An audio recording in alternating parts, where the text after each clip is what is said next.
ದೀನ ನಾನು ಸಮಸ್ತ ಲೋಕಕ್ಕೆ ದಾನಿ ನೀನು, ವಿಚಾರಿಸಲು ಮತಿಹೀನ ನಾನು, ಮಹಾಮಹಿಮ ಕೈಲಾಸಪತಿ ನೀನು. ಏನು ಬಲ್ಲೆನು ನಾನು ನೆರೆಸು ಜ್ಞಾನ ಮೂರ್ತಿ ನೀನು, ನಿನ್ನ ಸಮಾನರುಂಟೆ ದೇವ ಈ ಲೋಕದಳು. ರಕ್ಷಿಸು ರಕ್ಷಿಸು ನಮ್ಮನ್ನು ಅನವರತ. ಸಂತ ಶ್ರೇಷ್ಠ ಕನಕದಾಸರು ಒಂದು ಭಾವ ನುಡಿಯಿತು.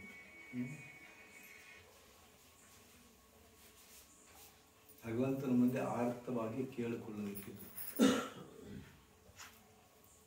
ಹೀಗೆ ಕೇಳಿಕೊಂಡು ನಮ್ಮ ಕಾರ್ಯಗಳನ್ನು ಪ್ರಾರಂಭಿಸಬೇಕಾಗ್ತದೆ.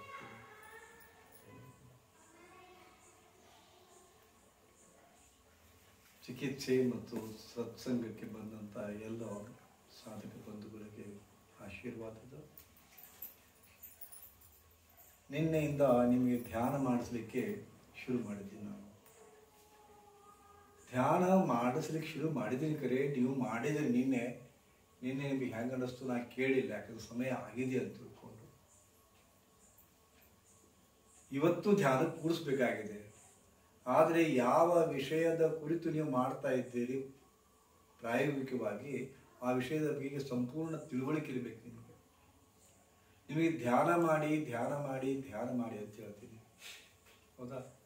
ನೀವು ಧ್ಯಾನ ಮಾಡ್ತೀರಿ. ಧ್ಯಾನ ಮಾಡೋದು ಹೆಂಗಪ್ಪ ಅಂದರೆ ಕಣ್ಣು ಮುಚ್ಚಿಬಿಡ್ತಾರೆ ಅಷ್ಟರ. ಎಲ್ಲ 100% ಜನ ಮಾಡೋದು ಕಣ್ಣು ಮುಚ್ಚಿಬಿಡ್ರು. ಕಣ್ಣು ಮುಚ್ಚಿ ಏನು ಮಾಡ್ತೀರಿ ಯಾರಿಗೆ ಗೊತ್ತು? ಕಣ್ಣು ಮುಚ್ತೀರಿ ಏನು ಮಾಡ್ತೀರಿ ಯಾರಿಗೆ ಗೊತ್ತು? ಹೌದಾ? ಧ್ಯಾನ ಅಂದರೆ ಭಾಳ ಜನಕ್ಕೆ ಗೊತ್ತಿಲ್ಲ. ಇಲ್ಲಿ ಕುಂತು ಧ್ಯಾನ ಮಾಡೋದಕ್ಕೂ, ಒಂದು ವೃಕ್ಷದ ಬುಡಕ್ಕೆ ಕುಂತು ಧ್ಯಾನ ಮಾಡೋದಕ್ಕೂ, ಸೂರ್ಯನ ಮುಂದೆ ಕುಂತು ಧ್ಯಾನ ಮಾಡೋದಕ್ಕೂ, ಇನ್ನೂ ವಿಶೇಷವಾಗಿ ಪಿರಾಮಿಡ್ ಆಕೃತಿಯ ಕೂತ್ಕೊಂಡು ಧ್ಯಾನ ಮಾಡೋದಕ್ಕೂ ವ್ಯತ್ಯಾಸ ಆಗ್ತದೆ, ಪೂರಕವಾಗ್ತವೆ. ಒಂದು ವೃಕ್ಷದ ಬುಡ, ಅದು ಎಂತೆಂಥ ವೃಕ್ಷಗಳು? ಆಲದ ವೃಕ್ಷ, ಹತ್ತಿ ವೃಕ್ಷ, ಪಂಚವಟಿ ಅಂತೀವಿ ನಾವು, ಪಂಚವಟಿ. ಆ ಪಂಚವಟಿಗಳ ಕೆಳಗೆ ಕೂತ್ರಪ್ಪ ಅಂದ್ರೆ ಆಟೋಮೆಟಿಕಲಿ ಅವರ ಬಂದ್ಬಿಡ್ತದೆ. ಆಟೋಮೆಟಿಕಲಿ ಒಂದು ಅನೂಹ್ಯವಾದಂಥ ಶಕ್ತಿ ನಿಮ್ಮೊಳಗೆ ಎಂಟರ್ ಆಗ್ತದೆ.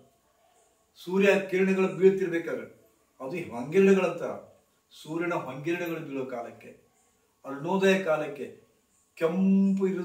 ಕೆಂಪಿರುವುದಿಲ್ಲ, ಹಳದಿ ಬಣ್ಣ. ನೀವು ಬಹುಶಃ ಕೈಲಾಸ ಮಾನಸ ಸರೋವರಕ್ಕೆ ಹೋದು ಯಾರು ಹೋಗಿದ್ರ, ಅಥವಾ ನೇಪಾಳದೊಳಗೆ ಒಂದು ಊರು ಬರ್ತದ, ಆ ಊರೊಳಗೆ ಹೋಗಿದ್ರೆ ಒಂದು ಶೂ ಪಾಯಿಂಟ್ ಅದ. ಅಲ್ಲಿ ಹೋದ್ರಪ್ಪ ಅಂದ್ರೆ ಇಡೀ ಗುಡ್ಡ ಬಂಗಾರದ ಗುಡ್ಡಗಳನ್ನ ಕಾಣಿಸ್ತದ. ಎಷ್ಟು ನಿಮಿಷ? 3 ರಿಂದ 5 ನಿಮಿಷ ಅಷ್ಟ. ಬಂಗಾರದ ಗುಡ್ಡ ಹಂಗೆ ಇರುವುದಿಲ್ಲ ಅದು, ಬಟ್ ಅದು ಭ್ರಮ ಕ್ರಿಯೇಟ್ ಮಾಡ್ತದ. ಹಂಗೆ ಎವರೆಸ್ಟ್ ಶಿಖರ ಆಯ್ತು. ಎವರೆಸ್ಟ್ ಶಿಖರಕ್ಕಿಂತ ಕೈಲಾಸ ಪರ್ವತಕ್ಕೆ ಯಾರು ಭೇಟಿ ಕೊಡಕ್ಕೆ ಹೋಗ್ತಾರ, ಮುದ್ದಾನ್ ಬೆಳಗ್ಗೆ ಸೂರ್ಯನ ಅರುಣೋದಯ ಕಾಲಕ್ಕೆ ನೋಡ್ತಾರ. ಅರುಣೋದಯ ಕಾಲ ಎಲ್ಲಿವರೆಗೆ ಇರ್ತದ? ಬಂಗಾರ ಬಣ್ಣದ ಕಾಣಿಸ್ತದೆ, ಹೌದಾ? ಆದ್ರೆ ಅದೊಂದು ಭ್ರಮ. ಹಂಗ ಅಲ್ಲಿ ಕುತ್ಕೊಂಡು ಧ್ಯಾನ ಮಾಡಿ ಬರೀ ಅಷ್ಟು ಆ ಕ್ಷಣದವರೆಗೆ ಧ್ಯಾನ ಮಾಡ್ತಾರೆ ಅಷ್ಟೇ. ಅರುಣೋದಯ ಕಾಲ ಒಂದು 2 ನಿಮಿಷ ಇರುದಿಲ್ರಿ, ಅದನ್ನು ಧ್ಯಾನ ಮಾಡ್ತಾರೆ. ಮುಂದೆ ಅರುಣೋದಯ ಆದ್ಮೇಲೆ ಮುಂದೆ ಸೂರ್ಯ ಕೆಂಪಾಗ್ತಾನೆ. ಮೊದಲ ಸೂರ್ಯ ಹುಟ್ಟಿರುವುದಿಲ್ಲ. ಅವಾಗೇನಾಗುತ್ತ, ಹೆಂಗ ಇದು ಭೂಮಿ ಮುಗಿತೈತಿ, ಅಲ್ಲಿ ಸಮುದ್ರ ಇರ್ತದೆ. ಭೂಮಿ ಮತ್ತು ಸಮುದ್ರದ ಒಂದು ಇದಕ್ಕೆ ಕ್ಷಿತಿಜ ಅಂತಾರೆ. ಆ ಕ್ಷಿತಿಜದಿಂದ ಬರ್ತಾನೆ ಸೂರ್ಯ. ಮತ್ತೆ ನೋಡ್ತಿರ್ಬೇಕಾದ್ರೆ ನೀವು ಯಾರಾದ್ರೂ ನೋಡಿರಿ, ಬೆಳಗ್ಗೆ ಎದ್ದು ಬರೀ ಕೆಂಪು ಒಂದು ಇದು ಬಂದಿರ್ತಾರೆ ಆಕಾಶದಾಗ. ಅದ್ರಾಗ ಒಂದು ಕೆಂಡದ ಆಕಾರದೊಳಗೆ ಕೆಂಪನೆ ಸೂರ್ಯ ಈಟ ಬರ್ತಾನ. ಮತ್ತೆ ಎಷ್ಟು ಇರ್ತದ್ರಿ ಆ ಸೂರ್ಯ? 5 ನಿಮಿಷ ಪೂರ ಬಂದು ಆ ಕಡೆಗೆ ಆಗ್ತದೆ. ನಾವು ಅದು ಧ್ಯಾನ ಮಾಡಬೇಕು. ಅರುಣೋದಯ ಧ್ಯಾನ, ಹೌದಾ? ಸೂರ್ಯ ಧ್ಯಾನ. ಕೆಲ ಮಂದಿ ಪ್ರಖರವಾದ ಸೂರ್ಯನ ನೋಡ್ತಾರ, ಅದೊಂದು ಸಾಧನ ಅದ.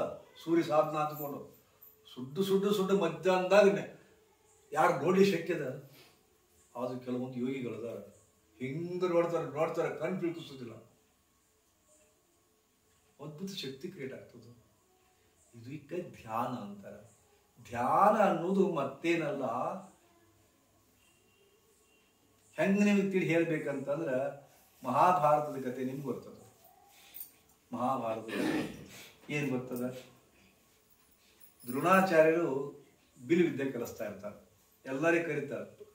ಅಲ್ಲೊಂದು ಹಕ್ಕಿ ಕಟ್ಟಿರ್ತಾರೆ ಕೊಂಬಿ. ಅವ ದ್ರೋಣಾಚಾರ್ಯ ಕರಿತಿದ್ದ, ಇಲ್ಲೇ ಬಾಣ ಹೂಡು, ಅದು ಏನು ಕಾಣಿಸುತ್ತೆ ಹೇಳಂತೆ. ದುರ್ಯೋಧನ ಕರೆದ, ಏನು ಕಾಣಿಸುತ್ತ? ದೊಡ್ಡ ಗಿಡ ಕಾಣಿಸುತ್ತ, ಮತ್ತೆ ಕಾಣಿಸುತ್ತ, ರೆಂಬಿ ಕಾಣಿಸುತ್ತ. ಈ ಕೇಳ್ಕೊತ ಒಟ್ಟರು ಹಂಗ ಹೇಳ್ಕೊಂತ ಹೊಂಟ್ರು. ಭೀಮನ ಕೇಳಿದ್ರು, ಭೀಮನ ಹಂಗ ಹೇಳ್ದ. ಒಟ್ಟರು ಕೇಳಿದ್ರು. ಅರ್ಜುನ ಬಂದು ನೋಡ್ರಿ, ಅರ್ಜುನ ಕೇಳಿದ್ರು, ಏನು ಕಾಣಿಸುತ್ತೆ? ಹಕ್ಕಿ ಕಾಣಿಸುತ್ತೆ. ಇವಂದ ಬೇರೆ ಇರ್ತದು. ಇನ್ನೊಂದು ದೃಷ್ಟಿ ನೋಡು, ಏನು ಕಾಣಿಸುತ್ತ? ಹಕ್ಕಿ ಕಣ್ಣು ಕಾಣಿಸ್ತದ, ಹಕ್ಕಿ ಕಣ್ಣು ಕಾಣಿಸ್ತದ. ಹೊಡಿ ಬಾಣ ಅಂದ, ಹಕ್ಕಿ ಕಣ್ಣ ನಡ್ತದ. ಎಲ್ಲಿ ಹಕ್ಕಿ, ಎಲ್ಲಿ ದೂರಗಾಮಿ. ಇದು ಮುಂದೆ ಶಬ್ದವೇದಿ ಅಂತ ಬರ್ತಿತ್ತಲ್ಲೇ, ಬರೀ ಶಬ್ದದ ಮ್ಯಾಗ ಬಿಡ್ತಿದ್ರು, ಕರೆಕ್ಟ್ ಆಗಿ ಹೋಗಿರ್ತದು. ಹೌದಾ? ಇದು ಅದರ ಧ್ಯಾನದ ಶಕ್ತಿ. ಇದು ಈ ಪತಂಜಲಿ ಯೋಗ ಸೂತ್ರದ ಪ್ರಕಾರ ಧ್ಯಾನ ಅನ್ನೋದು ಮತ್ತೇನಲ್ಲ. ಅವರು ಪತಂಜಲಿ ಯೋಗ ಸೂತ್ರದ ಪ್ರಕಾರ ಹೇಳ್ತಾರೆ. ಅವರು ಟೋಟಲಿ ಯೋಗ ಅಂದ್ರೆ ಏನು ಹೇಳ್ತಾರೆ. ಅವರು ಯೋಗ ಅಂದ್ರೆ ಏನಪ್ಪ? ಚಿತ್ತ ವೃತ್ತಿ ನಿರೋಧ ಅಂತ ಹೇಳ್ತಾರೆ. ಅವರು ಮನಸ್ಸಿಗೆ 108 ವಿಚಾರ ಬರ್ತಾವ. ಹೀಗೆ ಕುಂತಿರ್ತೀರಿ, ಹಿಂಗೆ ಕುಂತ ನಾ ಧ್ಯಾನ ಮಾಡಂತ ಹೇಳ್ತೀನಿ, ಬೇರೆ ನೀವು ವಿಚಾರದ ಹೋಗ್ತೀರಿ. ನಾ ಏನಂತೀನಿ ನಿಮ್ಗೆ? ಓಂ ಅನ್ರಿಪ್ಪ ಮನಸ್ಸಿನಾಗ ಅಂತ ನಾ ಹೇಳ್ತೀನಿ.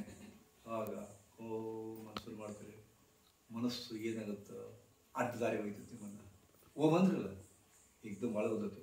ಅವ್ನು ಓಂಕಾರಪ್ಪ 10,000 ರೂಪಾಯಿ ಸುಂತ ಕೊಟ್ಟಾರಿಲ್ಲ ಅಂತ ಕೇಳ್ತದ. ಓಂ ಅಂತ ನಾ ಅಂದ್ರಪ್ಪ ಅಂದ್ರೆ ಓಂಕಾರಪ್ಪ 10,000 ಸೋನಲ್ಲ ನೆನಪೈತಿಲ್ಲದು. ಅವ್ ಕೊಟ್ಟರೆ ಹೊಳ್ಳಿ ಅಂತದ. ಈಗ ಕೊಟ್ಟಿರ್ಬಿಡು ಅನ್ನೋದು ನಾ ಕೇಳಿದಿಲ್ಲ. ಈಗ ಓಂಕಾರ ಅಂದ ಕೂಡಲೇ, ಈ ಯೋಗ ಮುಗಿದ ಕೂಡಲೇ ನಾ ಹೋಗ್ಬೇಕು. ಮತ್ತೆ ನೆನಪಿಡೋದು ಆಗತ್ತಿಲ್ಲ. ಮತ್ತೆ ನೆನಪಿಡಕ್ಕೆ ಏನ್ ಮಾಡ್ಬೇಕು? ಸುರಾತ್ 3-4 ಸರಿ ಹೋಯ್ತೆ ಅನ್ನಂಗ ಅವ ಬಾ ಅಂತ ಹೇಳಿದ್ದ, ಮರ್ತ ಬಿಟ್ಟೆ. ಹಿಂಗ್ ಸುರಾಕೋ ಇವಾಗ ಓಂ ಅನ್ರಿ ಅಂತ ನಾ ಅಂದ್ರ ಓಂಕಾರಪ್ಪ ನೆನಪು ಬರ್ತಾನೆ. ಏನೇನು ಸುಡ್ಡುಗಾಡಿ ಎಲ್ಲೆಲ್ಲ ಹೋಯ್ತದದು, ನಿಮ್ಮನ್ನ ಅಡ್ಡ ಹಾಗೆ ಇಡಿಸ್ತದ. ಹೌದಾ? ಚಿತ್ತ ವೃತ್ತಿ ನಿರೋಧ, ಮನಸ್ಸಿನ ವಿಚಾರಗಳು ಸಿಕ್ಕಾಪಟ್ಟೆ ಬರ್ತಾವ. ಹೌದಾ? ಹಂಗೆ ಸಿಕ್ಕಾಪಟ್ಟೆ ಬಂದಾಗ ಶಕ್ತಿ ಇರೋದಿಲ್ಲ. ಅದಕ್ಕೆ ಶಕ್ತಿ ಇರೋದಿಲ್ಲ. ನೀವು ಬೇಕಾದ್ರೆ ನೋಡ್ಬೇಕಾರ, ಸೂರ್ಯ ಹುಟ್ಟಿರ್ತಾರ 10 ಗಂಟೆ 11 ಗಂಟೆ ಸೂರ್ಯ. ಹುಡುಗರು ಆಟ ಆಡ್ತಾವ. ಎಂತ ಆಟ ನಾವು ಆಡ್ತಿದ್ದೀವಿ. ಒಂದು ಮ್ಯಾಗ್ನಿಫೈಂಗ್ ಗ್ಲಾಸ್ ತೊಗೊಂತಾರ, ರಾವ್ಕಾಸ್ ಅಂತಾರ. ಅದಕ್ಕೆ ಆಡ ಭಾಷೆ ರಾವ್ಕಾಸ್ ಅಂತಾರ. ದೊಡ್ಡ ರಾವ್ಕಾಸ್ ತೊಗೊಂತಾರ, ಸೂರ್ಯನಿಗೆ ಹಿಂಗೆ ಹಿಡಿತಾರ. ಸೂರ್ಯನ ಕಿರಣಗಳು ಒಂದಿಷ್ಟು ಬೀಳ್ತಾವ. ಕೆಲವೊಂದು ಹಳ್ಳಿ ಅಥವಾ ಪೇಪರ್ ಇಡ್ತಾರ, ಹಿಂಗೆ ಇಡ್ತಾರ, ಹಿಂಗೆ ಹಿಂದೆ ಮುಂದೆ ಸರಿಸ್ತಾರ. 1.8 ಬರ್ಬೇಕದು. ಅಂದ್ರೆ ಒಂದ ಬಿಂದು ಬರ್ಬೇಕದು. 1.8 ಹಿಂಗೆ ಹೋಯ್ತಾರ. ಕೊಡ್ತಾರೆ. ಇಷ್ಟು ಹಿಡಿದ್ಬೇಕಾ ಸುಟ್ಟು ಬಿಡ್ತದೆ. ಇಲ್ಲಿ ಕಾಗದ ಹಿಡಿದ್ರ ಮ್ಯಾಗ ಸುಡುದಿಲ್ಲ, ಅಲ್ಲಿ ಕಾಗದ ಹಿಡಿದ್ರೆ ಸುಡ್ತು. ಏನಾಯ್ತದು? ಏನಾಯ್ತು? ಸೂರ್ಯನ ಕಿರಣಗಳಲ್ಲಿ ಸುಡುವ ಶಕ್ತಿ ಇದ. ಸೂರ್ಯನ ಕಿರಣದೊಳಗ ಸುಡುವ ಶಕ್ತಿ ಅದ. ಅದಕ್ಕೆ ಮೈ ಚರ ಹೊಡಿತೈತಿ. ಅದು ಸುಡುದಿಲ್ಲ. ಅದು ಇಲ್ಯಾಕೆ ಸುಡ್ತು?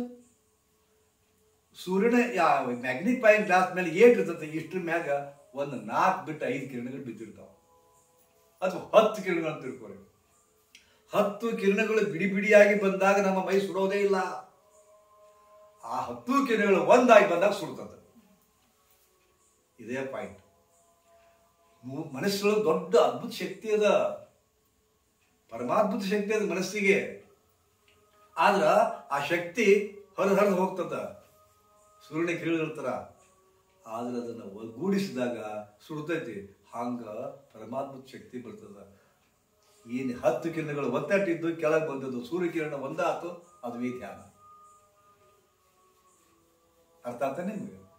ಅತ್ತಿತ್ತ ಹರಿತಕ್ಕಂಥ ವಿಚಾರಗಳನ್ನ ಬಿಟ್ಟು ಒಂದೇ ವಿಚಾರ, ಕೇಂದ್ರೀಕೃತ ವಿಚಾರ, ಧ್ಯಾನ. ಹೌದಾ? ನಿಮಗ ಬದುಕುದೇ ಗೊತ್ತಿಲ್ಲ, ಪ್ರಾರ್ಥನಾ ಮಾಡಕ್ ಹೋಗ್ತೀರಿ, ಪ್ರಾರ್ಥನಾ ಮಾಡೋದು ಗೊತ್ತಿಲ್ಲ.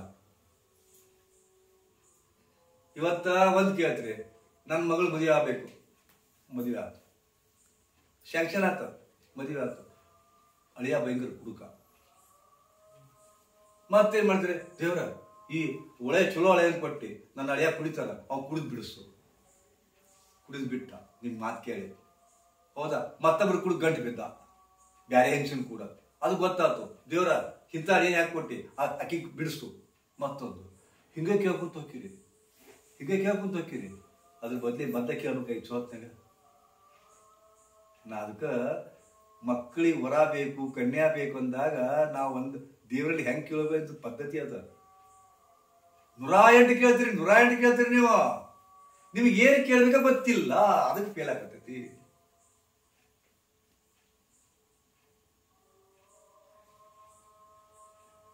ಒಬ್ಬ ರಾಜರ ಕಾಲದಾಗ ಒಬ್ಬ ರಾಜ ಒಂದ್ ದಿವ್ಸ ಏನಾಯ್ತು, ರಾಜನ ತಲೆಯಾಗ 75 ವರ್ಷದ ಬರ್ತ್ಡೇ ಆಚರಣೆ ಮಾಡ್ಕೋಬೇಕಂತ. ಅವಾಗ ರಾಜ ಖುಷಿಯಿಂದ ಡಂಗರ ಹೊಡೆಸ್ಬಿಟ್ಟ. ಇವತ್ತ ಮಹಾಪ್ರಭುಗಳ 75ನೇ ಜನ್ಮ ದಿನೋತ್ಸವದ ಯಾರ್ಯಾರು ಎಲ್ಲಾರು ಬರಬೇಕು, ಯಾರ್ಯಾರು ಬರ್ತಿರಲ್ಲ, ರಾಜರ ಒಂದು ಬರ್ತ್ಡೇ ಮುಗಿದ ಕೂಡಲೇ ನಿಮ್ಮ ಸುತ್ತಮುತ್ತ ಏನದ ಎಲ್ಲ ಒಯ್ಬೋದು. ನೀವೇನು ಮುಡ್ತೀರಿ ನಿಮ್ದಾಗ್ತದ ಅನೌನ್ಸ್ ಮಾಡ್ಬಿಟ್ರು. ಹುಚ್ಚು ಹಿಡಿದು ಬಂದ್ವಿ, ಏನು ಮುಡ್ತೀರಿ ನಿಮ್ದಾಗ್ತದ ಅಂತ ಹೇಳ್ಬಿಟ್ರು ಅವರು. ಏನು ಮುಡ್ತೀರಿ ಅದು ನಿಮ್ದ ಒಯ್ದ್ಬಿಡ್ಬೋದು. ಚಲೋ ಅಲ್ಲ ಇದು, ಸಿಕ್ಕಾಪಟ್ಟೆ ಮಂದಿ ಕೊಡ್ತು. ರಾಜ ಇದು ಮುಗಿದ ಕಾಯಕ್ ಹತ್ತಿದ್ರು. ರಾಜ ಮುಗೀತು, ಹ್ಯಾಪಿ ಬರ್ತ್ಡೇ ಟು ಯು ಅಂದ್ರು. ಮಂದಿ ಕಿತ್ಕೊಳಕ್ ಶುರು ಮಾಡ್ತಾರೆ. ಒಂದ್ ಇದನ್ನ ಕುಂಕೊಂಡ ಹೋದ್ರು, ಸಮಯ ಹೋದ್ರು, ಪಂಕ್ತಿ ಹೋದ್ರು, ಕುರ್ಚಿ ಹೋದ್ರು, ಶಿವ ಎಲ್ಲ ಬೇಕತ್ತಿದ್ರು, ಎಲ್ಲ ಬೇಕತ್ತಿದ್ರು. ಹುಚ್ಚು ರಾಜ ಅಂತ ಮತ್ ನಾ ಹೆಂಗ್ ತಗೋಕ್ ಗೊತ್ತೈತಿ ನಿಮ್ಮಿಂದ ಒಯ್ರಿ ಅಂತ. ಅವಾಗ ರಾಜ ಹಿಂಗೆ ಎಲ್ಲ ಏನೇನು ತೊಗೊಂತಾರೆ, ಹಿಂಗೆ ಆಟಾಡಾಗ್ತದ. ಒಬ್ಬ ಮುದುಕ್ ಬಂದ್ಲು, ರಾಜಾಗ ಹಿಡ್ಕೊಂಡ್ಬಿಟ್ಲು. ರಾಜ ಹಿಂಗೆ ಮಾಡಿದ್ಲು. ಅಮ್ಮ ನೀ ಯಾಕೆ ನಾನು ಹಿಡಿದೆ ಅಂತಂದ್ರೆ, ಹೌದಪ್ಪ ನೀ ಏನೇನು ಮುಟ್ತಿ ನಿಂದ ಅಂತ ತಿಳಿಯಲ್ಲ, ಅದಕ್ಕೆ ನಾನು ನಿನ್ನ ಮುಟ್ಟಿನಿ, ನೀನ್ ಅನ್ನ ಮಾಡಿ ಅಂತ. ಏನು ಮುಟ್ತೀನಿ ನಿಂದಂತ ಹೇಳಿಯಲ್ಲ, ನಾನು ನಿನ್ನ ಮುಟ್ಟಿನಿ, ಈಗ ನೀನ್ ನನ್ನ ಅದೇ ನನ್ನ ಮನಿ ಬಾ ಗುಡ್ಸಲಿಗೆ. ಅಯ್ಯೋ ನಾವ್ ಕಿಲಾಡಿ ಮುದಿಕ ನಾವು ಏನು ಮುಟ್ತೀರಿ ಅದು ನಿಂದ ಅಂತಂದ್ರು. ಹುಚ್ಚು ಮಕ್ಕಳಿಗೆಲ್ಲ ಅದನ್ನ ಮುಟ್ಟಿದ್ರು, ಕುಚ್ಚಿ ಮುಟ್ಟಿದ್ರು, ತಗೊಂಡೋದ್ರಪ್ಪ. ಅದು ಆಟ. ಈಗ ನನ್ನ ಮುಟ್ಟಿದ್ಲಲ್ಲ, ಇವಂದ ಎಲ್ಲ ಹಾಕಿದಾತು. ಹೆಂಗದ ಎಷ್ಟು ಮಜಾ ಆಯ್ತು ನೋಡ್ರಲ್ಲ. ಇತ್ತು ಅಂಬಾನಿ, ಧೀರುಭಾಯಿ ಅಂಬಾನಿ ಒಂದು ಯಾವುದೋ ಫಂಕ್ಷನ್ ಹೋಗಿದ್ದ. ಒಬ್ಬ ಹುಡುಗಿ ನೋಡಿದ. ಹುಡುಗಿ ನೋಡಿ ಭಾಳ ಚಂದದ, ಇದು ನಾನು ಮನೆತನಕ್ಕೆ ಯೋಗ್ಯ ಕನ್ಯೆ ಅದ ಅಂತ ತಗೊಂಡ. ಆಕೆ ಕೆಟ್ಟ ಬಡ್ತಾನ, ಆಕಿನ ಸಸಿ ಮಾಡ್ಕೊಂತಾನ. ಅಂಬಾನಿ ಮನೆತನ ಸಸಿ ಆದ. ಬರೇ ಒಂದು ತಾಳಿ ಕಟ್ಟಿದ್ದಕ್ಕ 1000 ಕೋಟಿ ರೂಪಾಯಿ ಹೊಡಿತಿ ಆಗ್ಬಿಟ್ಲಕ್ಕೆ. ಒಂದು ತಾಳಿ ಮಂಗಲಸೂತ್ರ ಕಟ್ಟಿದ್ರು, ಮುಗೀತಪ್ಪ. ಬಡತನಕ್ಕೆ ಹೋಗಿ ಎಕ್ಕಂಬ ಜಗತ್ತಿನೊಳಗೆ 11ನೇ ಶ್ರೀಮಂತ ಆಗ್ಬಿಟ್ಲ. ಹಂಗ ಏನು ಸಿಗಬೇಕಾಗಿತ್ತ ಸಿಕ್ಬಿಡ್ತಾಕೀಗ. ನಾವು ಏನು ಕೇಳಬೇಕಾಗಿತ್ತು ಪರಮಾತ್ಮನ ಕೇಳೋದಿಲ್ಲ, ಏನು ಕೇಳಬಾರ್ದಾಗಿತ್ತು ನಶ್ವರನ್ನ ಕೇಳ್ತೀವಿ. ಅದಕ್ಕೆ ನಾವು ಮಂಗ್ಯನಿತರ ಆಗಿದ್ದು ಗೊತ್ತದಲ್ಲ. ಅದಕ್ಕೆ ನೇರವಾಗಿ ನಾವು ಪರಮಾತ್ಮನನ್ನ ಒಂದೇ ಒಂದು ಕೇಳಬೇಕು. ಒಂದು ಕೇಳಿದ್ರೆ ಅದ್ರಾಗ ಎಲ್ಲ ಬಂದಿರ್ಬೇಕು, ಒಂದು ಕೇಳಿದ್ರೆ ಎಲ್ಲ ಬಂದಿರ್ಬೇಕು ಅಂತ ಅದನ್ನು ಹುಡುಕ್ಬೇಕು. ಸುರ ಹುಚ್ಚುತ್ತಲ್ಲ, ನಿಮ್ಗೆ ಇನ್ನೂ ಅರ್ಥ ಆಗವಲ್ಲದು. ಯಾರೋ ಧ್ಯಾನ ಮಾಡೋದು ನೋಡಿದ್ರು, ಅವ್ ಕುರಿಕ್ ಹಾಕೊಂಡು ಹೊಂಟಿದ್ದ. ಕುರಿಕ್ ಹಾಕೊಂಡು ಹೊಂಟನ, ಏನ್ ಮಾಡಕತ್ತೀರಿ ಇವ ಅಂತ ಕೇಳಿದ್ರು. ಧ್ಯಾನ ಮಾಡ್ತಾರ. ಧ್ಯಾನ ಮಾಡಿದ್ರೆ ಏನ್ ಸಿಗುತ್ತೋ, ಪರಮಾತ್ಮ ಪ್ರತ್ಯಕ್ಷ ಹಾಕೋನಪ್ಪ ಅಂತಂದ. ಮತ್ತೆ ಅವ ಏನ್ ಮಾಡಕತ್ತಾರ, ಎಲ್ಲ ಕೆಸರಿ ಮುದ್ರೆ ಮಾಡ್ಯಾನ. ಮೂಗು, ಕಿವಿ, ಮಂಗು ಒಂದು ಬಂದ್ ಮಾಡಿ ಹಿಂಗ್ ಕುಂತಾನ, ದೇವ್ರು ಹೊಳಿತಾನ ಅಂತಂದ. ಅವನು ಕುತೂಹಲ ಶುರು ಆಯ್ತು. ಅವಾಗ ಹಿಂಗೆ ನೋಡಿದ, ಮತ್ತೆ ಹೆಂಗ್ ಮಾಡ್ಬೇಕು, ಅದಕ್ಕೆ ನನಗೆ ಇದು ಇಡಾಕ್ ಬಿಡೋದು ತಿಳ್ಕೊಂಡು ಆ ಉಣ್ಣಿ ತಗೊಂಡ, ಆ ಕುರಿದು ಉಂಡಿ ತಗೊಂಡು ಇದ್ರಾಗ ಚುಚ್ಕೊಂಡ, ಮೂಗನ ಚುಚ್ಕೊಂಡು, ಎಲ್ಲ ಚುಚ್ಕೊಂಡ, ಕಣ್ಣು ಹಿಡ್ಕೊಂಡ. ದೇವರ ಬಾ ಅನ್ಕೊಂಡ್ ಇನ್ನೇ ಸತ್ತ ಹೊಕ್ಕ. ಯಾಕಂದ್ರೆ ಮೂಗು ಮುಸ್ಕೊಂಡ ನಾವ ಇದರಿಂದ ಸತ್ತ ಹೋಗಿರೋದ ದೇವ್ರ ಢಾಣ್ ನನ್ ಪ್ರತ್ಯಕ್ಷ ಅದ. ವತ್ಸ, ನೀನ್ ನಂಬಿದೆ, ನೀನ್ ಮೆಚ್ಚಿದೆ, ನಾನು ಬಹಳ ಪ್ರತ್ಯಕ್ಷ ಆಗಿ ನಾನು ನಿನಗೆ 3 ವರ ಕೇಳಪ್ಪ ಯಾವ್ದಾರ ಅವ್ನು. ಇನ್ನ ಅವ್ನು ಕುಂತಾನ, ಅವಂಗ ಅವ್ನು ನೋಡಿದಾಗ ಏನಾದ್ರ ಅವ ಕುಂತಾನವ, ಇವ್ ಪ್ರತ್ಯಕ್ಷ ಆಗ್ಬಿಟ್ಟ. ಅವಾಗ 3 ವರ ಕೇಳಂತ. ಇವ್ ಮೊದಲ ಕುರುಬ, ಹೌದಾ, ಕುರುಬ ಏಕ್ದಮ್ ಅವ್ನ ನೆನಪಿಗೆ ಬಂದದ್ದು. ಮತ್ತು ಕುರುಬರ ರಾಣಿ ಹೆಂಗಿರ್ತಾಳೆ ಆಕೆ, ಕರ್ರಗ ಹೊಲ ಸೀರೆ ಹಾಕೊಂಡು 3 ಸುಮ್ಮನೆ ಹಾಕೊಂಡು ಇದು ಮಾಡ್ತಾ. ಅವ ಒಂದು ನೆನಪು ಬಂತು, ನನ್ನ ಹೆಂಡತಿ ಅಪರೂಪದ ಸುಂದರಿ ಆಗ್ಬೇಕಂತ. 1ನೇ ವಾರ ಅಪರೂಪದ ಸುಂದರಿ ಆಗ್ಬಿದ್ದೆ ವಾ ಅಂದ. ಶಾಂಕ್ಷನ್ ಅನ್ನೋ ಹಣ್ಣಂತ ಹೋಗ್ಬಿಟ್ಟನ. ಇವ ಇನ್ನ ಇಲ್ಲಿ ಕುರಿಕಾಯಿ ಹತ್ತೇನ, ಅಪರೂಪದ ಸುಂದರಿ ಆಗಂತ ಹೇಳ್ತಲ್ಲ, ಆಗ ಸುಂದರಿ ಆಗಿಬಿಟ್ಟಿದ್ಲ ಆಕಿ ಮನ್ಯಾಗ. ಸುಂದರಿ ಆಗಿಬಿಟ್ಟಿದ್ದು ಆಕಿ ಗೊತ್ತಾಗಿಲ್ಲ ಅಷ್ಟು ಆ ಸುಂದರಿ ಅನ್ನೋದು. ಹೆಂಗೆ ಗೊತ್ತಾಗತ್ತೆ ಹೇಳಿ, ಅದು ತನ್ನ ಮುಖ ತಾನು ನೋಡ್ಕೊಳಕ್ ಆಗುದಿಲ್ಲ, ಹೌದಾ. ಅವಾಗ ಆ ದಾರ್ಯಾಗಿಂದ ರಾಜ ಹೊಂಟಿದ್ದ. ರಾಜ ಹೊಂಡನ ಈಕಿನೂ ನೋಡಕ್ ಹೋದ. ರಾಜ ಬಂದ ಅಂತ ತಿಳ್ಕೊಂಡು ರಾಜನ ಕಣ್ಣು ಈಕಿನ ಮೇಲೆ ಬಿತ್ತು. ಇವಳ್ಯಾವಳು ಸುಂದರಿ ಅಂತ ಇವಳ್ಯಾವಳು ಸುಂದರಿ ಅಂತ ಹೇಳ್ಕೊಂಡು ಹೋದ ಅಂತಪುರಕ್ಕೆ. ಇವ ಬಂದ ಅಷ್ಟೊತ್ತರಿಗೆ. ನಾನು ಹೆಂಡತಿ ಹೇಳಿದ, ಅಯ್ಯೋ ನೀನ್ ಹೆಂಡತಿ ಬ್ಯಾಂಕ್ ಸುಂದರಿ ಬಿಟ್ಟಿದ್ದು ರಾಜ ಬಂದು ಹೇಳ್ಕೊಂಡು ಹೋದ ಅಂದ. ಕ್ಯಾಟ್ ಸಿಟ್ಟು ಬಂತ ಅವಾಗ. ಅಯ್ಯೋ ಹಿಂಗಾತ ಎಲ್ಲ ಹೇಳಿದ್ದೆ ಅಂತಪುರ ಮುಟ್ಟಾಳಂತದ್ದು, ಮೇನೆದಾಗ ಹಾಕೊಂಡಾಗ್ಯಾರ. ಅವಾಗ ಪ್ರಭೋ ಅಂದ ದೇವರಿಗೆ. ಯಾಕ ಅಂತಂದ, 2ನೇ ವರ ಕೊಡು ಅಂದ. ಏನ್ ಬೇಕು? ನಾನು ಹೆಂಡತಿ ಕಾರ್ಡಿ ಆಗಲಿ ಅಂತಂದ. ನಾನು ಹೆಂಡತಿ ಕಾರ್ಡಿ ಆಗಲಿ ಅಂತಂದ. ಕಾರ್ಡಿ ಆದ್ಲಾಕೆ ಮೇನೆದಾಗ ಕುಂತಾಳ. ಕಾರ್ಡಿ ಆದ್ರು ರಾಜ ಅದ್ರ ಮೇನೆ ತೆಗೆದು ಹೊರಗೆ ನೋಡ್ತಾರ. ಕಾರ್ಡಿ ಏನು ಒದ್ದು ಓಡಿಸಲಿ ಹೊರಗೆ ಅಂತ ತಗೊಂಡು ಓಡಿಸಿಲ್ಲ. ಅಂತಃಪುರದಿಂದ ಕಾರ್ಡಿ ಹೊರಗೆ ಬರೋಕ ಅದು ಕಾರ್ಡಿ ಏನಂತ ಗೊತ್ತಿಲ್ಲ. ಇವ ಬಂದ ಕಾರ್ಡಿ ಅಂತ ಹೇಳ್ತಾರ. ನಾನು ಹೆಂಡತಿಕೆ ಅಂತಿಕೊಂಡು ಅದು ಹಿಡ್ಕೊಂಡು ಮನೆ ಕರ್ಕೊಂಡ್ ಬಂದ. ದೇವ್ರ ಅಂತ ಕೇಳಿದ. 3ನೇ ವಾರ ಅಂದ. ಏನಾಗ್ಲಿ ಬಂದ್ ನಾನು ಹೆಂಡತಿ ಹೆಂಗಿದ್ದು ಹಂಗಾಗಲಿ ಅಂದ. ನಾನು ಹೆಂಡತಿ ಮತ್ತೆ ಹೆಂಗಿದ್ದು ಹಂಗಾಗಲಿ ಅಂದ. ಯಾಕಂದ್ರೆ ಅನಾಹುತ ಆಗುತ್ತೆ ಅಂತ ತಿಳ್ಕೊಂಡು. ನಾ ಕೇಳ್ತೀನಿ, ಪರಮಾತ್ಮ ವರ ಕೊಡೋದು ಬಹಳ ಮುಖ್ಯ ಅಲ್ಲ. ಅಪರೂಪದ 3 ವರ ಕೊಟ್ಟ. ಇವ ಏನ್ ಮಾಡ್ಕೊಂಡು ಕುರುಬ ಎಲ್ಲ ವೇಸ್ಟ್. ಎಲ್ಲಿ ಬಂತು ಸಂಘ, ಅಲ್ಲಿಗೆ ಬಂತು. ಬಂದು ಹೆಂಗಿದ್ಲು ಹಂಗಾಗ್ಯಾಳ. 3 ವಾರ ಹಾಳದು. ಸುಂದರಿ ಆದ ರಾಜ ಹೇಳ್ಕೊಂಡು ಅದ. ಕಡ್ಡೆ ಆದ ಮತ್ತೆ ಹೆಂಗಿದ್ಲು ಹಂಗಾಗಲ್ಲ. ಇದು ನಮ್ಮ ಹಣೆ ಬರ. ಇದು ನಾ ಅವನ್ ಕುರುಬನ ಕತೆ ಹೇಳ್ತಾ ಇಲ್ಲ, ನಮ್ಮೆಲ್ಲರ ಹಣೆ ಬರ ಇಷ್ಟ. ಹುಚ್ಚುತ್ತರ ಏನಾಣಿಕೆಲ್ಲ ಹತ್ತಿ ನಾವು ಬಾತಿ ಬರ್ಲಾರ್ದು. ಮಗರು ಕುಂತಿದ್ನಲ್ಲ ಇನ್ನೊಬ್ಬ ಧ್ಯಾನಕ್ಕೆ ಬ್ರಾಹ್ಮಣಗಳು ಬಾಳಕ್ಕೆ ತಲೆ ಚುರುಕಿರ್ತಾವ. ಸ್ವಲ್ಪ ಲೇಟ್ ಆಗಿ ಇವನ್ನೆಲ್ಲ ಕತೆ ಮುಗಿದಿಂದ ದೇವ್ರು ಅವನ ಪ್ರತ್ಯಕ್ಷ ಅದ. ಅವನ್ ಕಣ್ಣು ಕಾಣಿಸ್ತಿದ್ದಿಲ್ಲ ಬ್ರಾಹ್ಮಣಗ. ಅವ ಅದಕ್ಕೆ ಕುಂತಿದ್ದವ ದೇವ್ರಿಗೆ ಕಣ್ಣು ಕೇಳ್ಬೇಕಂತ ತಿಳ್ಕೊಂಡು. ಇವನ್ನೆಲ್ಲ ಕತೆ ಮುಗಿದ ಮೇಲೆ ಇವನು ಅಗ್ದಿ ತೀವ್ರವಾಗಿ ಮಾಡಕತ್ತಿದ. ದೇವ್ರ ಢಾನ್ ಅಂತ ಪ್ರಕಟಿಸ್ತಾರೆ. ಏನ್ ಬೇಕಂತ ಹೇಳಿ, ಪ್ರಭು ಎಷ್ಟು ವರ ಕೊಡ್ತೀಯ ಅಂತ. 1 ವರ ಅದ. ದೇವ್ರ ಅವ 3 ವರ ಕೊಟ್ಟಿದ್ದ ಅಂತಂದ. 1 ವರ ನೋಡಪ್ಪ, ಏನ್ ಕೇಳ್ತಿ ಕೇಳ. ಅವಾಗ ಕೇಳಿದ, ಪ್ರಭು ನಾನು 1 ವರ ಕೊಡ್ತೀಯಲ್ಲ ಕೊಡು. ನಾನು ಎಂಥ ವರ ಕೊಡಬೇಕಪ್ಪ ಅಂತಂದ್ರೆ, ನನ್ನ ಮಕ್ಕಳು, ನನ್ನ ಮೊಮ್ಮಕ್ಕಳು, ಪರಿಮೊಮ್ಮಕ್ಕಳು, ಗಿರಿಮೊಮ್ಮಕ್ಕಳು. ನೋಡ ಅವ್ನು ಕೇಳಕತ್ತಿದ್ದು ಮಕ್ಕಳು, ಮೊಮ್ಮಕ್ಕಳು, ಗಿರಿಮೊಮ್ಮಕ್ಕಳು, ಹೌದಾ, ಅವ್ರ ಮೊಮ್ಮಕ್ಕಳು, ಗಿರಿಮೊಮ್ಮಕ್ಕಳು, ಮೊಮ್ಮಕ್ಕಳು ಇವರೆಲ್ಲರೂ ನನ್ನ ಕೂಡ ಆರಾಮ ನಕ್ಕೋಂತ ನಾನು ದೊಡ್ಡ ಬಂಗಾರ ಸಿಂಹಾಸನ ಮೇಲೆ ಕುಂತಿರ್ಬೇಕು. ಎಲ್ಲ ನನ್ನ ಹೆಂಡತಿ ಎಲ್ಲ ನನ್ನ ಸಸ್ತಾರ ಬಂದು ಕಾಲು ಹೊತ್ತಿರ್ಬೇಕು. ಅತ್ಯಂತ ಸಮೃದ್ಧ ಇೊಳಗ ನನ್ನ ಎಲ್ಲ ಬಂಧು ಬಾಂಧವ ಇರಬೇಕು. ಅದನ್ನೆಲ್ಲ ನಾನು ಕಾಣ್ಕೋಂತ ಆರಾಮ್ ಇರ್ಬೇಕಂದ. 1ನೇ ವರ. ಏನಾಯ್ತು? ಮೊಮ್ಮಕ್ಕಳು, ಪರಿಮೊಮ್ಮಕ್ಕಳು, ಗಿರಿಮೊಮ್ಮಕ್ಕಳು, ಅವ್ರ ಮೊಮ್ಮಕ್ಕಳು ಎಷ್ಟು ವರ್ಷ ಬದುಕಿದವ? ಆಯುಷ್ ಕೇಳಿದ. ಕಣ್ಣು ಕಾಣ್ತಿದ್ದಿಲ್ಲ, ಇದನ್ನೆಲ್ಲ ನೋಡ್ಬೇಕಂದ. ಕಣ್ಣು ಕಾಣ್ದು ಗೊತ್ತಾತನ? ಕಣ್ಣು ಕಾಣ್ದು ಮತ್ತ ಹೊಸತು ಸ್ವರ್ಣ ಕಲ್ಪದೊಳಗ ಬಂಗಾರ ತೊಟ್ಟದ ಕುಂತ್ಕೊಂಡು ತೂಗಬೇಕು ಅಂದ. ಎಲ್ಲರೂ ಬಂಗಾರ ಇದ್ರೊಳಗೆ ಹಾಕೊಂಡು. ಏನಂತ? ಶ್ರೀಮಂತಿಕೆ ಕೇಳಿದ. ಶ್ರೀಮಂತಿಗೆ ಬಂತು, ಆಯುಷ್ ಬಂತು, ದೃಷ್ಟಿ ಬಂತು. 1 ವರ. 1 ವರ. ಇವು 3 ವರ ಕೊಟ್ಟರು ಫೇಲ್. ಇವು 1 ವರ ಕೊಟ್ಟ ಸಕ್ಸಸ್. ಹಂಗ ನಿಮ್ಮ ಮನಸ್ಸಿಗೆ ಆ ಶಕ್ತಿ ಅದು. ಒಂದ ವರ ಕೇಳಬೇಕು. ಒಂದ ವರದಾಗ ಅದ್ಭುತ ಶಕ್ತಿ ಅದ. ಒಂದ ಕಡೆ ದೃಷ್ಟಿ ಕೊಡ್ಬೇಕು, ಒಂದ ಕಡೆ ವಿಚಾರ ಮಾಡ್ಬೇಕು. ಅದನ್ನ ನೋಡ್ತು, ಇದನ್ನ ನೋಡ್ತು, ಅದನ್ನ ನೋಡ್ತು, ಮಂಗ್ಯಾರ ಆ ಕಡೆ ಈ ಕಡೆ ಈ ಕಡೆ ನೋಡ್ತೀರಿ. ಸಣ್ಣ ಮಕ್ಕಳು ಅದು ಸೈಕಾಲಜಿ ಅದ. ಸಣ್ಣ ಮಕ್ಕಳು ಓದ್ತಾವ, ನೆನಪ ಇರುವುದಿಲ್ಲ. ಸಣ್ಣ ಮಕ್ಕಳ ಅವಧಾನ, ಸಮಯಾವಧಾನ ಮತ್ತು ಅವರ ಏಕಾಗ್ರತೆ ಎಷ್ಟು ಇರುತ್ತಪ್ಪ ಅಂದ್ರೆ 22 ಸೆಕೆಂಡ್ ಮಾತ್ರ ಇರುತ್ತಂತ. 22 ಸೆಕೆಂಡ್ 20 ಮತ್ತೆ ಚಂಚಲ.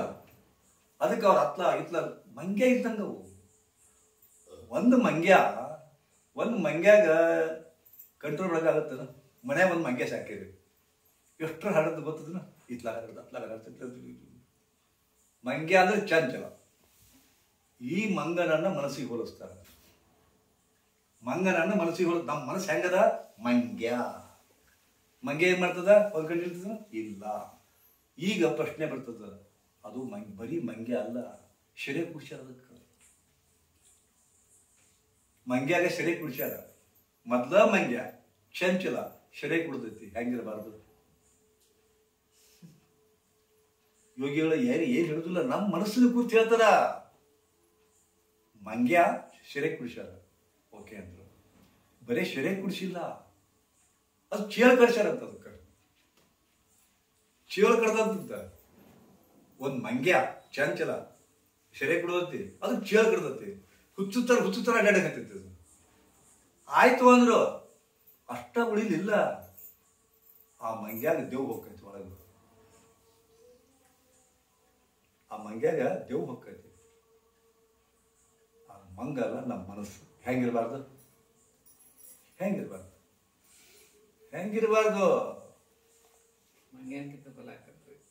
ಹಾಳಾಗೈತಿ ಜೀವನ. ಗೊತ್ತಾ, ಯಾರು ಬೈಯೋದಿಲ್ಲ. ಒಂದು ಉದಾಹರಣೆ, ಮೃಗ ಮನುಷ್ಯರು ಏನಾಗಬೇಕಾಗಿತ್ತು? ಬುದ್ಧಿ ರೈತಿಲ್ಲ, ಲೈಂಗಿಕ ಹಣದ ಸಿಕ್ಕೊಂಡ್ರು. ಎಲ್ಟ್ರು ನಿತ್ಯಾನಂದ ಹಾಳಾಗ್ ಹೋದಾವ. ಒಂದು ಕ್ಷಣ ಮಂಗನಂತ ಮನಸ್ಸು ಸೋಲಿಸ್ಬಿಡ್ತದೆ, ಸೋಲಿಸ್ತದ. ಇದು ಗೊತ್ತಾಗುದಿಲ್ಲ. ಅದನ್ನ ಯಾರು ಗೊತ್ತು ಮಾಡ್ಕೊಂತಾರೆ? ಗೆದಿತಾನ, ಮನಸ್ಸನ್ನು ಗೆದಿತಾನ. ಅದಕ್ಕೆ ಜಿತೇಂದ್ರಿಯ ಅಂತಾರ. ಮನಸ್ಸನ್ನು ಗೆದ್ದವು ಜಿತೇಂದ್ರಿಯ ಅಂತಾರ. ಜಗತ್ತಿನ ಜಿತೇಂದ್ರಿಯ ಆಗಿ ಬದುಕಬೇಕು. ಜಿತೇಂದ್ರಿಯ ಆಗಬೇಕಂದ್ರೆ ಮನಸ್ಸನ್ನು ಕಂಟ್ರೋಲ್ ಮಾಡಬೇಕು. ಯೋಗದ ಮೂಲ ಗುರಿ ಅದು. ಚಿತ್ತ ವೃತ್ತಿ ನಿರೋಧ. ಮನಸ್ಸಿನ 108 ವ್ಯಾಪಾರಗಳನ್ನ ಬದಿಗಿಟ್ಟು ಧ್ಯಾನ ಮಾಡಿ. ಗೊತ್ತಾಯ್ತಲ್ಲ? ನಾ ಹೇಳೋದು ಅರ್ಥ ಆಗುತ್ತೇನೆ? ಈಗ ಕಣ್ಣು ಮುಚ್ಚಿ ಧ್ಯಾನ ಮಾಡಿದೆ ಅಂದ್ರೆ ಹಿಂಗೆ ಕೊಡ್ತೀರಿ. ಕಣ್ಣು ಮುಚ್ಚಿ ಧ್ಯಾನ ಮಾಡಿದ್ರೆ ನಾ ಹೇಳ್ತೀನಿ, ಮನಸ್ಸು ಬಹಳ ಕ್ರೂರದು. ನಿಮ್ಮನ್ನ ಎಂದೂ ಧ್ಯಾನ ಮಾಡಿಸ್ಕೊಡ್ತಿಲ್ಲ. ನೀವು ಧ್ಯಾನ ಮಾಡಿಸ್ಕೊಡ್ದೇ ಇಲ್ಲ. ಧ್ಯಾನ ಕುಂತಾಗ ವಿಶ್ವಾಮಿತ್ರಿಗೆ ಬಂದು ಮೇನಿಕೆ ಕಾಡಿದಲ್ಲ, ಹಂಗೆ ಕಾಡ್ತದದು. ಮೇನಿಕೆ ಕಾಡಿದಲ್ಲ ಬಂದು ಹಂಗೆ ಕಾಡ್ತದದು. ಒಂದು ಎಕ್ಸಾಂಪಲ್ ಕೊಡ್ತೀನಿ. ಹಿಂಗೆ ಕುಂತ್ರಿ ನಾ ಅಲಗಾಡ್ಬಾರ್ದು ಅಂತ ಹೇಳ್ತೀನಿ. ನಾನು ಕಣ್ಣು ಮುಚ್ಚ್ರಿ ಅಲಗಾಡಬಾರ್ದು ಅಂತ ಹೇಳ್ತೀನಿ. ಇದು ಸಿಟ್ಟು ಬರ್ತದ ಮನಸ್ಸಿಗೆ. ನಾನು ಅಲಗಾಡಬಾರ್ದ? ಇದುವರೆಗೆ ನಿಮ್ಮ ಮಂಗೇನ ಆಟ ಆಡಿಸೈತಿ ನಿಮ್ಮನ್ನದು. ಗುರುಗಳಿಗೆ ಏನು ಬರ್ತದ? ಹೇಳ್ತಾರ ಅವರೆಲ್ಲ ಹೇಳ್ದಂಗೆ ಕೇಳಬೇಡ ಅಂತದ್ದು. ಹೌದಾ? ಮುಂದೆ ಕೂಡಿಸ್ತದೆ. ಇಲ್ಲ ಗುರುಗಳು ಹೇಳ್ಯಾರ, ಸುಮ್ಮ ಕೂಡ್ತೈತಿ. ಅವಾಗ ನೀವು ಬಂದು ಕುಂತೀರಿ. ಮೊದ್ಲ ಕುರ್ಚಿ ಸಪ್ಲಾಗುತ್ತೆ. ಯಾರೋ ಲೇಟಾಗಿ ಬಂದವ್ರು ಕುರ್ಚಿ ಆ ಕಡೆ ಹೇಳ್ತಾರ. ಅವಾಗ ಏನ್ ಮಾಡ್ತೈತಿ ಮನಸ್ಸು? ನೋಡಿ ಯಾರು ಬಂದ್ರು ನೋಡುವಂತತಿ. ಹಾದಿ ನೀವು ಚಂದ ಕುಂತಿದ್ರಿ, ಧ್ಯಾನ ಮಾಡಕ್ ಹತ್ತಿದ್ರಿ, ಸೋಲಿಸ್ತದದು. ಹಿಂಗ ಮಾಡ್ತದ ನೋಡ್ರಿ. ಮುಂದ್ ಮತ್ ಕುಂತ್ರಿ, ಮತ್ ನೆನಪಾಗತ್ತೆ ನಿಮಗೆ ಧ್ಯಾನ ಮಾಡ್ಬೇಕು, ಅಲ್ಗಾಡ್ಬಾರ್ದು. ಮತ್ ಕುಂತ್ರಿ, ಹೀಗೆ ಕುಂತಿರ್ತೀರಿ. ಅಂತ ಯಾರು ಸಿಗ್ತಾರ? ಮತ್ ನೋಡಿದ್ರ ಯಾರು ಸೀಂತವ್ರು ಗೊತ್ತಾರ? ಆಗತ್ತಿಲ್ಲ ಅಂತ ಮತ್ ಕುಂತ್ರಿ. ಯಾರ್ದೋ ಫೋನು ಟ್ರಂಗ್ ಮಾಡ್ತೈತೆ, ಅವ ಮತ್ ನೋಡ್ತೇವೆ. ಗೊತ್ತಾಗತ್ತಿಲ್ಲ ಈ ಮಂದಿಗೆ. ಗುರುಗಳು ಹೇಳಿರ್ತಾರೆ, ಹೇಳ್ತಾರೆ ಕರೆ, ಮತ್ ವಿಚಾರ ಬರ್ತಾವ. ಬರೀ ಹಿಂಗ ಧ್ಯಾನ ಮಾಡಕತ್ತಿ, ಹಿಂಗೆಲ್ಲ ಮಾಡ್ಕೊಂಡು ಧ್ಯಾನ ಇದೆ ಎಲ್ಲ ಧ್ಯಾನ ಇದು ಇದು ಧ್ಯಾನ ಅಲ್ಲ. ಏನೇ ಆಗಲಿ ಅಲಗಾಡಬಾರ್ದು. ಪ್ರತಿಮಾ ಕುಂತಂಗೆ ಕೊಡ್ರಿ ಹೇಳ್ತೀನಿ, ಅಲಗಾಡಬಾರ್ದು ಅಂತ ಹೇಳ್ತೀನಿ. ಪ್ರತಿಮಾ ಕುಂತಂಗೆ ಕೊಡ್ಬೇಕು, ಸಾಧ್ಯ ಆಗುತ್ತೆ ಇದು, ಹಂಗೆ ಕೊಡ್ಬೇಕು. ಇಷ್ಟು ಮಾಡ್ರಿ, ಹೆಂಗ ಕುರುಬಗೆ ದೇವರುಗಳದ ಹಂಗ ಸಾಕ್ಷಾತ್ಕಾರ ಆಗ್ತದೆ. ನೀವು ಅಲಗಾಡ್ಕೊಂತ ಕುಂತ್ರಿ, ಕಣ್ ತೆಗದ್ರಿ, ಮತ್ ಸುಮ್ಮನೆ ಕುಂತಿರೋದಿಲ್ಲ, ಹಿಂಗೆ ಬಂದು ಒಂದು ಸೊಳ್ಳೆ ಕಡೆ ಕಲಿತ ಮಂಗ್ಯ ಅಂತ ಕುಂತಿ ನೋಡಲ್ಲ, ಸೊಳ್ಳೆ ಕಡೆ ಆಯ್ತದ ನೋಡ.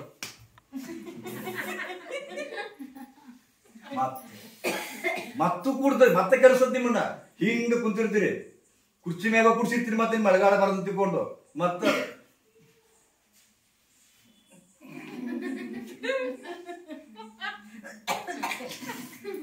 ಅಲಗಾಡಿದ್ರೆ ಹಿಂಗ್ ಕಾಲದ್ರೆ ಹಿಂಗ್ ಮಾಡಿದ್ರೆ ಮತ್ತ ಹಿಂಗ್ ಮಾಡಿದ್ರೆ ಹಿಂಗ್ ಮಾಡಿದ್ರೆ ಈ ಧ್ಯಾನ ಯಾವಾಗ ಆಗ್ತದ? ಯಾವಾಗ ಉದ್ಧಾರ ಆಗ್ತೀರಿ? ಇಷ್ಟೆಲ್ಲ ಕೇಳಿದ್ರಲ್ಲ, ಗಟ್ಟಿ ಮನಸ್ಸಿನ ಧ್ಯಾನ ಮಾಡ್ತೀರಾ? ನೀನೇನು ಹೇಳಿದೆ ನಾನು? ಏನಿಲ್ಲ, ಒಂದು ಸುವರ್ಣ ರೇಖೆಗಳು ಬರ್ತಾ ಇವೆ, ಬರ್ತಾ ಇವೆ, ಹಿಂಗ ಹಿಂಗ ಬಂದು ಕಾಲು ಬಿಡುತ್ತಂತ ಭೂಮಿಯಿಂದ ಹೋಗ್ತಲ್ಲ. ಹೇಳಿದೆ ಏನು ಸರಳ ಅದಲ್ಲ, ಇದು ಸರಳ ಅದಲ್ಲ, ಯಾಕೆ ಮಾಡಬಾರ್ದು? ಮನಸ್ಸು ಕಂಟ್ರೋಲ್ ಆಗಂಗಿಲ್ಲ, ಪ್ರಯತ್ನ ಮಾಡಬೇಕು. ನಾ ವಿಚಿತ್ರ ಹೇಳಿದ ನೀವು, ನಾ ಇಷ್ಟ ಹೇಳಿದ ಮೇಲೆ ನಿಮಗೇನು ಅನಿಸುತ್ತೆ? ಗುರುಗಳು ಇಷ್ಟು ಹೇಳ್ತಾರೆ, ನನ್ನ ಕಡೆ ಮನಸ್ಸು ಕಂಟ್ರೋಲ್ ಮಾಡೋಕೆ ಆಗೋದಿಲ್ಲಪ್ಪ, ಹಾಳು ಮನಸ್ಸು ಅಂತೂ ನಿಮ್ಗೆ ಬೇಜಾರಾಗುತ್ತೆ. ಬೇಜಾರು ಪಡ್ಕೋಬೇಡ್ರಿ, ಯಾಕೆ ಮನಸ್ಸು ಇರೋದು ಹಂಗೆ. ನಿಮ್ದು ಅಷ್ಟ ಅಲ್ಲ, ಅರ್ಜುನ ಕೇಳ್ತಾನೆ ಇದನ್ನ ಒಂದು ಮಾತು ಕೃಷ್ಣಗ, ಕೃಷ್ಣ ನಾ ಎಷ್ಟು ಪ್ರಯತ್ನ ಮಾಡ್ತೀನಿ, ಮನಸ್ಸು ಕಂಟ್ರೋಲ್ ಆಗಿ ಬರೋದಲ್ವ ಯಪ್ಪ ಅಂತ. ಅರ್ಜುನ ನೀವ್ಯಾರು? ನಿಮ್ದಂತೂ ದೂರ ಉಳಿಯಿತು. ಅದಕ್ಕೆ ಕೃಷ್ಣ ಹೇಳ್ತಾನ ಅಭ್ಯಾಸ ಮಾಡು, ಸತತ ಅಭ್ಯಾಸ ಮಾಡು ಕೌಂತೆಯ, ಅಂದ್ರೆ ಅರ್ಜುನ, ಸತತ ಸತತ ಸತತ ಅಭ್ಯಾಸಿಯಾಗು ಅಂದಾಗ one are the other day, ಒಂದಿಲ್ಲ ಒಂದು ದಿವಸ ಮನಸ್ಸನ್ನು ಹೇಳ್ದಂಗೆ ಮಾಡ್ಲಿಕ್ಕೆ ಶುರು ಆಗತ್ತ. ಕಾಯ್ಬೇಕು. ನಾನು ಅದಕ್ಕೆ ಬೆಳಗ್ಗೆ ಹೇಳ್ತಾ ಇದ್ದೆ, 12 ವರ್ಷ ಪ್ರಯತ್ನ ಮಾಡಬೇಕು, 12 ವರ್ಷ ಮಾಡ್ಬೇಕು. ನಿಮ್ಗೆ ಇವತ್ತ ಬೇಕನ್ಸುತ್ತೆ ನಿಮ್ಗೆ, ಈಗ ಕುಡ್ತೀನಿ ಒಟ್ಟ ಆಗುವಲ್ದು. ಇವತ್ತಲ್ಲ, ನಾಳೆನೂ ಆಗುದಿಲ್ಲ, ನಾಡ್ದು ಆಗುದಿಲ್ಲ, ಮುಂದಿನ ತಿಂಗಳು ಆಗುದಿಲ್ಲ, ಮುಂದಿನ ವರ್ಷ. ಕಾಯ್ಬೇಕು,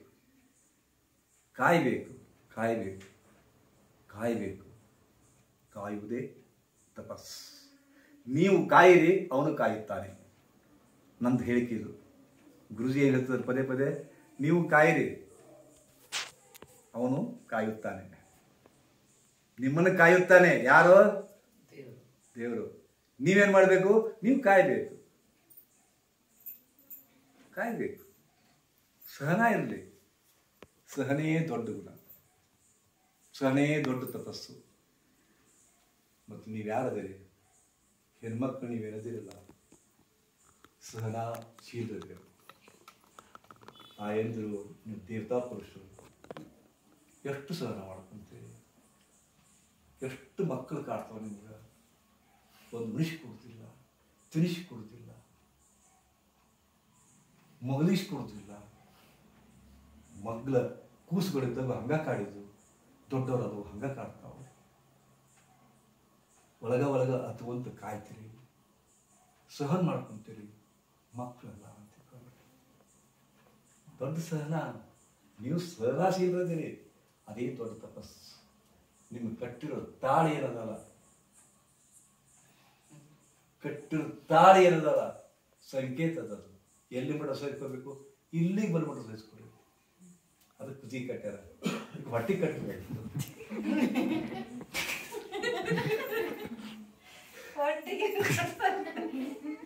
ತಾಳಿ ಹೊಟ್ಟಿ ಬಲಗಾಲಿಗೆ ಚಳಿಗಾಲಿಗೆ ಕಟ್ಟಬೇಕಾಗಿತ್ತು, ಎಡಗೈಗೆ ಬಲಗಾಲಿ ಕಟ್ಟಬೇಕಿತ್ತು. ಕೊಳ್ಳಿಗೆ ಯಾಕೆ ಕಟ್ಟಿದ್ರಪ್ಪ ಅಂದ್ರ ಇಲ್ಲಿ ಮಠ ಸಹನ ಆಗಿರ್ಲಿ. ಭಯಂಕರ ದುಃಖ ಉಮಳಿಸ್ಬಿಡ್ತದ. ಸಾಕಾಗ್ಯದ ಸಹನ, ಇನ್ನೂ ಸಾಕಾಗೈತೆ ಸಹನ. ಅತ್ತೆ ಕಾಡ್ದ ಸಹನ, ಮಾವು ಕಾಡ್ತಾನ ಸಹನ, ಗಂಡತ್ತು ಸಿಕ್ಕಾಪಟ್ಟೆ ಕಾಡ್ತಾನ ಸಹನ. ಸಹನ ಸಹನ ಸಹನ ಸಹನೇ ದೊಡ್ಡ ತಪಸ್ಸು. ನೀವು ಅದನ್ನ ಅದಿರಿ ಇಲ್ಲಂತಲ್ಲ, ಬಟ್ ಪ್ರಾಪರ್ ವೇದ ಮಾಡ್ತಿಲ್ಲ.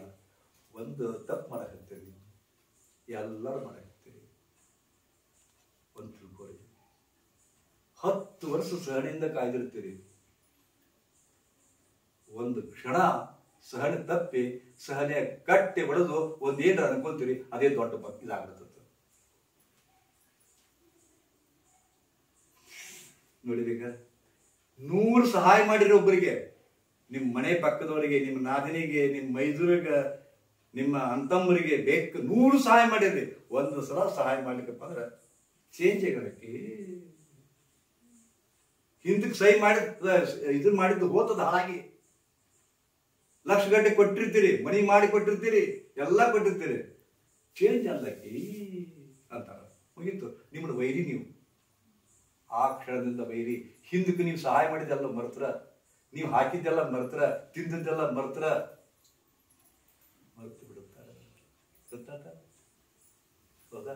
ಆ ಸಹನ ಎಷ್ಟು ಬಿಟ್ಟ ಕಲ್ಕೋಬೇಕು, ತಕ್ಕೋಬೇಕು. ಅದು ಒಂದು ಸಹನ ತಪ್ಪು ನೀವು ವೈರಿ ಆಗ್ತೀರಿ. ಅದಕ್ಕೆ ಸಹನ ಮಾಡ್ಬೇಕು. ಅಂತಿಮ ಕ್ಷಣದವರೆಗೂ ತಡೆದು ಒಮ್ಮೆ ಒದರಿ ಬಿಟ್ರಪ್ಪ ಅಂದ್ರೆ ಹಾಳಾಗೋತದು. ತಪಸ್ಸು ಭಂಗ. ಸಹನೆಯೇ ದೊಡ್ಡ ತಪಸ್ಸು, ಕಾಯುವಿಕೆಯೇ ದೊಡ್ಡ ತಪಸ್ಸು. ತಿಳ್ಕೊತಿರಲ್ಲ? ಇನ್ನೇನು ಹೇಳಬೇಕು? ಇದು ನಿಮ್ಮ ಮನಸ್ಸಿನ ಗುಣಗಳು. ಮನಸ್ಸಿನ ಗುಣಗಳು. ಮನಸ್ಸು ನಿಮ್ಮನ್ನು ಕೆಡಿಸ್ತದ. ಮನಸ್ಸೇ ವೈರಿ, ನಿಮ್ಮ ಮನಸ್ಸೇ ಮಿತ್ರ. ಆತ್ಮೈವ ಹ್ಯಾತ್ಮನೋ ರಿಪುಃ, ಆತ್ಮೈವ ಹ್ಯಾತ್ಮನೋ ರಿಪುಃ, ಆತ್ಮೈವ ಹ್ಯಾತ್ಮನೋ ಮಿತ್ರ. ಚಂದ ಕಂಟ್ರೋಲ್ ಮಾಡಿದ್ರಪ್ಪ ಅಂದ್ರೆ ನಿಮ್ಮ ಮನಸ್ಸೇ ನಿಮ್ಮ ಮಿತ್ರ ಆಗ್ತದ. ಕಂಟ್ರೋಲ್ ಮಾಡಲಿಲ್ಲ, ನಿಮ್ಮ ಮನಸ್ಸೇ ನಿಮ್ಮ ವೈರಿ ಆಗ್ತದೆ, ಹಾಳಾಗ್ತೀರಿ. ಇದೆಲ್ಲ ವಿಷಯ ತಿಳಿತಾರ? ಧ್ಯಾನ ಮಾಡ್ತೀರಾ? ಅಲಗಾಡದೆ ಕೂಡ್ತೀರಾ? ಕಲ್ಲು ಕುಂತಂಗೆ ಕೂಡ್ಬೇಕು. ಗುಡಿಯಾಗಿನ ಕಲ್ಲು ಯಾವಾಗ ಅಲಗಾಡ್ತಾವೇನು? ಅಲಗಾಡ್ತಾವ? ವಿಗ್ರಹ ಕುಂತಂಗೆ ಕೂಡ್ಬೇಕು. ಆವಾಗಲೇ ಸಾಕ್ಷಾತ್ಕಾರ. ಖಂಡಿತ ಸಾಕ್ಷಾತ್ಕಾರ ಆಗುತ್ತೆ. ಕಲಿಯುಗದಾಗ ಸಾಕ್ಷಾತ್ಕಾರ ಮಾಡ್ಕೊಂಡು ನಾನು. ತೀವ್ರತೆ ಬೇಕು. ಒಂದೇ ಕಡೆ ಗುರಿ ಇರಬೇಕು. ಪರಮಾತ್ಮ ತಕ್ಷಣ ಪ್ರತ್ಯಕ್ಷ. ಹೆಂಗೆ ಕುರುಬ ಪ್ರತ್ಯಕ್ಷ ಆದ. ಮುಗ್ಧ ಇದ್ದಾವ, ಏನು ಗೊತ್ತಿರಲಿಲ್ಲ, ಸುಮ್ಮನೆ ಕುಂತ ಪ್ರತ್ಯಕ್ಷ ಆದ. ಹಂಗ 108 ವಿಚಾರ ಮಾಡಬಾರ್ದು. ಮುಗ್ಧ ಆಗ್ಬೇಕು ಭಗವಂತನ ಮುಂದೆ ನಾಟಕ ಮಾಡಕ್ ಹೋಗ್ಬೇಡ್ರಿ. ನೀವು ಮಹಾಪಾತಕಿರ್ತೀರಿ, ದೊಡ್ಡ ಪವಿತ್ರ ಟೈಪ್. ದೇವರು ನೀನು ಎಷ್ಟು ನಾವು ಕರಿತೀನಿ, ನೀ ಯಾಕೆ ಬರವಲ್ಲಿ ನಾ ಎಷ್ಟು ಕರಿತೀನಿ, ನೀವು ಅಕ್ಕಿದ ಯಾಕೆ ಇದನ್ನ ಮಾಡ್ತೀನಿ, ನನಗೆ ಯಾಕೆ ಹಿಂಗೆ ಮಾಡಕತ್ತಿದ್ದೆ ಅಂದೆ. ನಾಟಕ. ಎಷ್ಟು ಮಂದಿ ಕನ್ನ ನೀರು ತರಿಸಿ ಗೊತ್ತಾಗ್ತೀನಿ? ಎಷ್ಟು ಮಂದಿ ಕನ್ನ ನೀರು ತರಿಸಿ, ಎಷ್ಟು ಮಣಿ ಮುಸುತಿ ಮಾಡಿದ್ದೀನಿ. ಮ್ಯಾ ನಾಟಕ. ದೇವ್ರ ಅಂತಾರ ನನಗೆಲ್ಲ ಗೊತ್ತಿಲ್ಲ.